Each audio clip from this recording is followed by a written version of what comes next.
It is 2 o'clock in the morning in occupied Belgium in the winter of 1943, and a man is doing something very small and very dangerous. He works in a supply depot outside Liège. By day, he stacks crates, checks manifests, and salutes men he despises. Tonight, he is holding a piece of steel wire no longer than a pencil. One end is bent into a shallow hook. The whole thing weighs less than a coin. He lifts the lid of a wooden crate stenciled with a Wehrmacht requisition number. Inside are bore brushes, cleaning staves, and tins of gun oil. Routine maintenance supplies bound for a heavy tank battalion, refitting in the south. He slides the wire deep into a bundle of cleaning equipment, closes the lid and walks away. His name does not survive in any record. The crate does not survive. But somewhere at the far end of that supply chain, months later, the most feared tank gun in the world is about to destroy itself. Cut forward, February 1944. The Anzio beachhead in Italy, where the tigers of a heavy panzer battalion have been dragged into terrain that hates them. Soft ground, drainage ditches, flat farmland swept by naval gunfire. A Tiger One sits hull down behind an embankment. Its commander is a veteran of the Eastern Front. His gunner has put dozens of rounds through this barrel. They have cleaned it, oiled it, and inspected it exactly as the manual demands, with equipment drawn from crates exactly like the one in Liège. An American tank destroyer noses into view at 1,400 meters. For the 8.8 centimeter K WK-36, this is not a difficult shot. It is barely a shot at all. The gunner fires, and the gun itself, comes apart. Not the ammunition rack, not the fuel.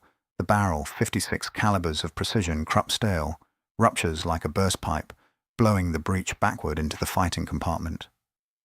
In less than a tenth of a second, the deadliest tank gun of the Second World War becomes 57 tons of scrap metal with 5 men trapped inside it.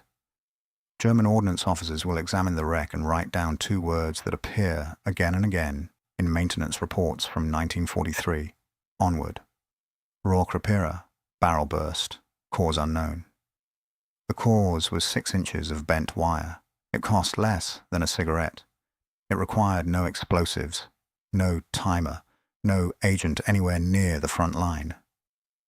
And according to the doctrine of the British Special Operations Executive, the secret organization that built an entire arsenal of weapons designed to look like accidents. That was exactly the point. This is the story of the smallest anti-tank weapon of the Second World War. To understand why it worked, you first have to understand why no German crew ever expected it. When the Tiger One entered service at the end of 1942, it was not the armor that changed the battlefield. It was the gun. The 8.8 centimeter K WK-36 was adapted from the famous 88mm anti-aircraft gun that had been butchering Allied tanks since North Africa.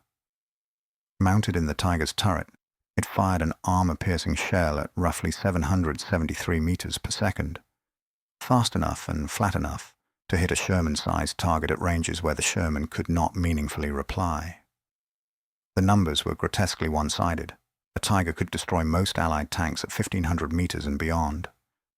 Those same Allied tanks generally needed to close inside a few hundred meters and find a flank to have any realistic chance in return. Allied crews developed an entire informal doctrine around the problem. Never engage a Tiger head-on, never engage alone, and accept that the price of killing one was often measured in your own burning vehicles. But there was a second number that mattered just as much, and it is the number this story turns on. Every time the KWK-36 fired, the pressure inside that barrel spiked to roughly 3,000 atmospheres, comparable to the pressure at the bottom of the deepest ocean trench, contained by a few centimeters of steel, dozens of times a day. Precision was what made that survivable. The bore was machined to tolerances finer than a human hair. The shell fit the rifling like a piston fits a cylinder. As long as nothing at all obstructed that bore, the pressure went where it was designed to go, out the muzzle, behind the shell. Which is why German gunnery regulations were obsessive about barrel maintenance. Crews swabbed the bore after firing. They oiled it against corrosion. They ran brushes and staves down its length, with equipment issued for exactly that purpose. The maintenance routine was so ingrained, so procedural, that it had become invisible. No gunner, in 1943, looked at a bore brush from a freshly opened crate and saw a weapon. And that was the vulnerability, not a gap in the armor, not a flaw in the optics. A gap. In imagination, the German army had built its reputation on machines that rewarded trust. British intelligence had spent 3 years studying a different question entirely. What happens to a machine, and to the men inside it, when that trust is turned into ammunition? In a network of requisitioned country houses north of London, an organization most soldiers had never heard of had made that question its entire reason for existing. The Special Operations Executive was created in 1940 with a mandate that was almost absurdly broad: set occupied Europe ablaze. What it actually built, in secret research stations scattered through the English countryside, was something stranger. A factory for manufacturing bad luck. The SOE's documented catalogue reads like the inventory of a malicious magician. Lumps of coal cast hollow and packed with explosive, to be slipped into locomotive tenders. Dead rats stuffed with plastic explosive, meant to be shoveled into boiler fires. Lubricating grease laced with abrasive grit, destined for the axle boxes of railway wagons and the oil systems of vehicles. Grinding machinery to death from the inside over weeks, with nothing to show for it but what looked like wear. Behind all of it sat a single doctrine, written into SOE training. The best sabotage does not look like sabotage. A bombed factory summons reprisals, investigations, executions. A factory where the machines simply keep failing summons paperwork. The Germans could guard against attack, they could not garrison themselves against coincidence. It is inside this documented philosophy that the barrel device belongs. Scattered post-war accounts, and the maintenance record's own unexplained barrel bursts, describe a device of almost insulting simplicity. A short length of spring steel wire bent so that when it was pushed down a gun bore, its hooked end caught in the rifling grooves and lodged there, deep in the barrel, beyond a casual glance from the muzzle. No complete SOE file on the device is known to survive, and it should be said plainly. Unlike the explosive coal, its paper trail is thin. But the concept required no invention at all. Every artillerist on Earth already knew what a bore obstruction did to a gun. The innovation was not the physics, it was the delivery, because the wire was never aimed at the tank. It was aimed at the crate. Resistance networks in Belgium and France had men everywhere the German logistics system needed labour: depots, rail yards, workshops. Alongside them, inside the Reich itself, were millions of forced labourers, whose quiet sabotage of German war production is one of the best documented resistance stories of the war. Shells filled short, welds skipped, tolerances fudged.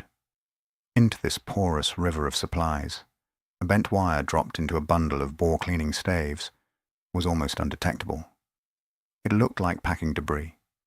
It looked like nothing, and it exploited the most reliable mechanism the German army possessed, its own discipline. The crate would be delivered by German trucks, opened by German hands, and its contents run down the barrel by a German crewman following his maintenance schedule to the letter. The saboteur in Liège did not need to get anywhere near a Tiger. The Wehrmacht would carry his weapon the last 1,000 kilometers for him. Understanding what happened next requires holding two images in your mind at the same time. The first is the wire at rest, lodged 2 meters down a dark bore, pressed into the rifling grooves. It is invisible from the breech, and nearly invisible from the muzzle. A crewman running an oiled brush down the barrel might push it deeper. A shell being loaded never touches it at all. The second image lasts 1/100th of a second. The gun fires.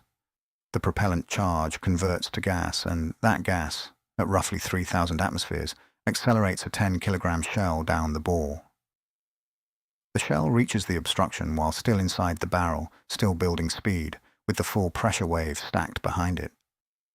A gun barrel is engineered to contain pressure moving in one direction. A bore obstruction forces it to contain pressure moving in every direction at once. The shell slams the wire into the rifling. The pressure behind it, with nowhere to go, spikes past anything the steel was proofed for. The barrel does not crack. It bursts, often at the point of obstruction, sometimes tearing back toward the breech ring, the most complex and expensive single component of the gun. Inside the turret, the results were catastrophic. The breech sat centimeters from the gunner's face and the loader's chest. A burst that reached the breech ring could kill or maim both men instantly and fill the fighting compartment with fragments and flame. Even a clean burst, one that ruptured the barrel forward of the mantlet, left the battalion with the same arithmetic. One Tiger, a vehicle Germany could only build at a rate of a few dozen per month, deleted from the order of battle without the Allies firing a shot. And here is the detail that made the weapon genuinely cruel. The Germans could rarely prove what had happened. Barrel bursts have natural causes: flawed shells, fatigued steel, mud or snow in the muzzle. German ordnance reports of the mid-war years record premature detonations and barrel failures attributed to defective ammunition. Some of it, we now know, defective because forced laborers had made it so. A wire-induced burst destroyed its own evidence. The wire itself was vaporized or scattered among tons of ruptured steel. Investigators looking at the wreckage saw exactly what the SOE doctrine intended them to see: an accident. So the report said, cause unknown. The crews drew their own conclusions, and in an army that ran on procedure, something quietly corrosive began to happen. The German tank crews of 1944 did not stop trusting the enemy. They had never trusted the enemy. They stopped trusting their own equipment. By the summer of 1944, the Tiger's legend was still intact. Allied tank crews still feared the flat crack of an 88 more than any sound in Europe. On paper, nothing about the gun had changed. But inside the German heavy battalions, something had. The gun that crews had trusted through Leningrad and Tunisia now came with a ritual of doubt attached. Look down the bore, check the staves, open the crate. The KWK-36 remained the finest tank gun of the war, and its own crews handled it like something that might be lying to them. The wire never defeated the Tiger. Allied air power, Allied numbers, and the collapse of German fuel and industry did that. If you are looking for the weapon that won the tank war, it is not 6 inches of bent steel. But if you are looking for the weapon that best explains how the Second World War was actually fought, beneath the newsreels, in the seams of supply chains and maintenance schedules, it might be. Because the wire embodies a truth that the war's biggest machines kept teaching, and their builders kept refusing to learn. The more perfect the weapon, the more completely it depends on 10,000 small things going right. A gun built to tolerances finer than a hair can be killed by anything thicker than a hair. Maximum performance, then, is maximum fragility, wearing a confident expression. The men who understood that never appear in the photographs. There is no archival footage of the depot worker in Liège, no medal citation, no grave marked with what he did. If he was ever caught, he died for a crate of cleaning supplies. If he was never caught, he spent the rest of his life unable to prove he had done anything at all. Somewhere in a German maintenance ledger from 1944, there is a line that is probably his monument. One Tiger, struck off strength, barrel burst, cause unknown. The cause was a man in a depot at 2 o'clock in the morning, holding a piece of steel wire no longer than a pencil, and understanding better than the engineers at Krupp ever did exactly what the most powerful gun in the world was made of.